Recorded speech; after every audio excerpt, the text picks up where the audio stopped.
கர்த்தராகிய இயேசு கிறிஸ்து நாமத்தில் உங்கள் அனைவருக்கும் வாழ்த்துக்கள். இந்த நாளுக்குண்டான உயிருள்ள வார்த்தை உபாகமம் 28:6. நீ வருகையிலும் ஆசீர்வதிக்கப்பட்டிருப்பாய், நீ போகையிலும் ஆசீர்வதிக்கப்பட்டிருப்பாய். நீ வருகையிலும் ஆசீர்வதிக்கப்பட்டிருப்பாய், நீ போகையிலும் ஆசீர்வதிக்கப்பட்டிருப்பாய்.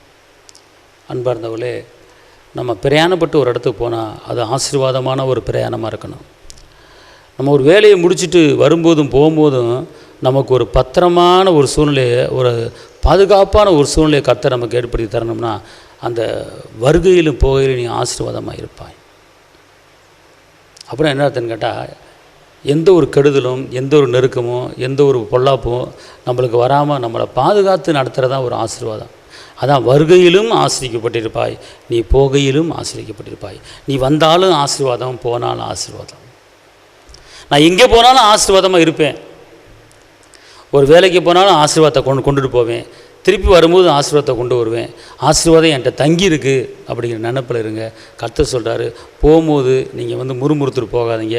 ஆசீர்வாதம் எனக்குள்ளே இருக்கிறது அப்படி சொல்லிட்டு போங்க. வரும்போதும் ஆசீர்வாதம் எனக்குள்ளே இருக்குதுன்னு சொல்லிட்டு போங்க. கர்த்தர் உங்களை ஆசீர்வதிப்பார். நான் ஜெபிக்கிறேன். தகப்பனே இயேசுவே, நன்றியோடு துதிக்கிறேன், ஸ்தோத்திரிக்கிறேன். உன்னதரையுமே துதிக்கிறேன், உயர்ந்தவரையுமே துதிக்கிறேன், அற்புதரையுமே துதிக்கிறேன், அதிசயரையுமே துதிக்கிறேன், வெற்றி வேந்தனையுமே துதிக்கிறேன், விடுதலையின் தேவனையுமே துதிக்கிறேன். அப்பா, இந்த நாளிலும் இந்த வேலையிலும் கூட தகப்பனே அல்லேலூயா, வருகையிலும் போகையிலும் நீ ஆசீர்வாதமாக இருப்பாய் என்ற வசனத்தின்படி ஒவ்வொரு பிள்ளைகளையும் ஆசீர்வதித்து பெருக பண்ணுங்க.